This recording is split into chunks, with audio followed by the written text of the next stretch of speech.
Hi friends, తాటి ముంజులతో కూర అండి. చక్కగా పైనంతా కూడా ఇలా నిదానంగా చెక్కు తీసేసుకోవాలండి. చెక్కుతో వేసుకుంటే ఆ టేస్ట్ వేరుగా ఉంటుందండి. చెక్కు వరకు విడిగా అంటే తాటి ముంజుల తొక్కతో విడిగా కూర వండుతారు. ఇది ఓన్లీ తాటి ముంజులతో నేను కూర వండుతున్నానండి. ముందుగా ఒక బాండి కానీ ఒక గిన్నె కానీ పెట్టుకొని ఆయిల్ వేసుకోవాలండి. దీనికి ఆయిల్ మరింత వేస్తేనే టేస్ట్ వస్తుంది.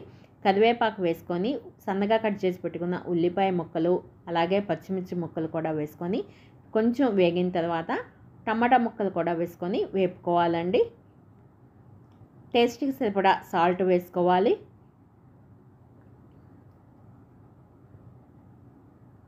పసుపు కూడా వేసుకోవాలండి. కారం కూడా వేసుకోవాలి. మనం కారం ఎక్కువ తినే వాళ్ళైతే కారం ఎవరు తినే ఇష్టాన్ని బట్టి వాళ్ళు వేసుకోవాలండి. జీడిపప్పులు కూడా వేసుకోవాలి. తినేటప్పుడు పండు కింద జీడిపప్పు టేస్ట్ చాలా బాగుంటుందండి. అంటే కారం ఉప్పు అనేది కొంతమంది ఎక్కువ తింటారు, కొంతమంది తక్కువ తింటూ ఉంటారు కదా. ఒక 10 నిమిషాల పాటు మూత పెడితే టమాటాల వాటర్ అంతా కూడా వచ్చి బాగా మగ్గిద్ది. ఇప్పుడు పెరుగు వేసుకోవాలండి. ఒక కప్పు వేసుకోవాలి.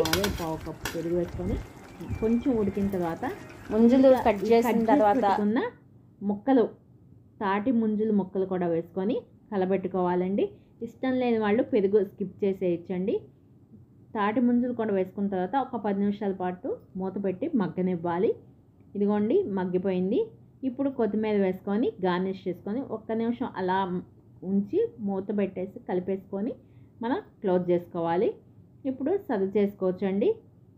రైస్లోకి బాగుంటుంది, అలాగే చపాతీలోకి కూడా బాగుంటుందండి. మీకు కనుక ఈ వీడియో నచ్చినట్లయితే లైక్ చేయండి, షేర్ చేయండి, సబ్స్క్రైబ్ చేసుకోవడం మర్చిపోమాకండి.